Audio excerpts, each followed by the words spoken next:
I think a difficult decision is one where there isn't immediately an obvious clear route forward. You've got a number of options and those options will have pros and cons.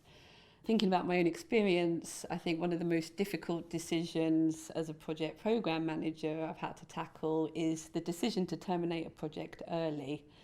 That can be a real painful decision because the project manager, the team, others invest a lot of time, effort and commitment into a project. So pulling it before it's fully delivered is a really tough one. We had a particular issue with one venue where the venue was going to be running throughout the games period when the temporary event was on at the same time. We knew that we required a certain amount of water on that site. But the technical manager within the venue itself also was very concerned that that was going to take a draw on his supply, which meant that he didn't have the water required to be able to normally run his venue. I think there are lots of good reasons, though, for pulling a project. The outside world might have changed, so it's no longer a priority. The organisation might have a higher priority project it needs resources on.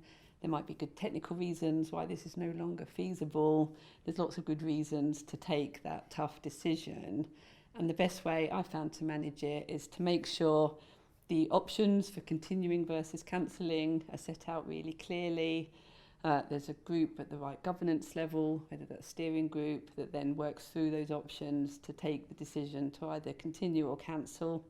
And if it is, we pull the project, spend some time capturing the lessons and also any positives, because there will be some even from a council project. What skills and tools and knowledge have we picked up? Are there any outputs we could salvage from the project?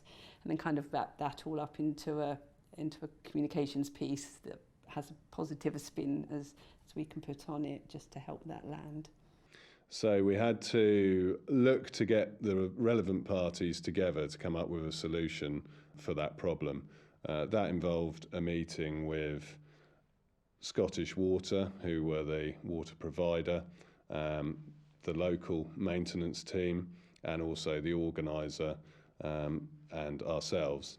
Personally, the biggest challenge for me has been language. So I don't work in my native language, and in a profession where communication is probably 80% of the job. We were keen to get a 2-inch connection just outside the main venue, and that was going to provide the water we needed for the event on the flow rates that we knew we needed. It was decided in the end with some collaboration with all the parties that the best way forward was for us to have our 2-inch connection installed.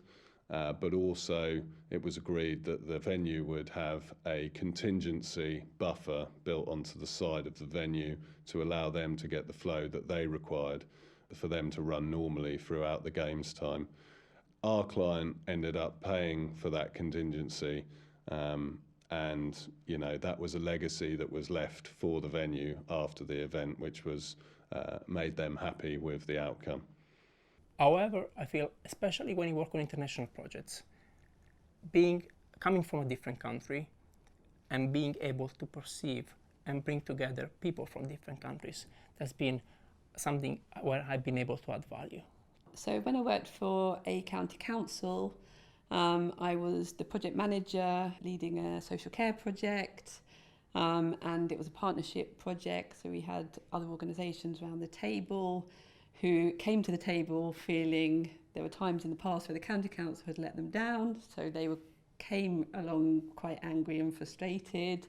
And as we tried to map out the project and what it was trying to achieve, some of that frustration became quite verbal around the table, and it became quite a difficult situation to manage.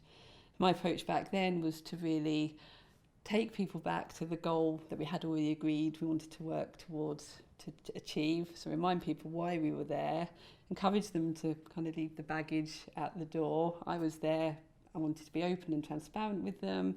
I wanted to work with them. I don't have a lot of ego when I'm in those kind of situations, so it really is collaborating with the people to get them to the place we need to be. I was able to compromise to enable their needs to be met, which was a really big win in getting their buy-in and strengthening the relationship. So there's some of the ways I managed that situation.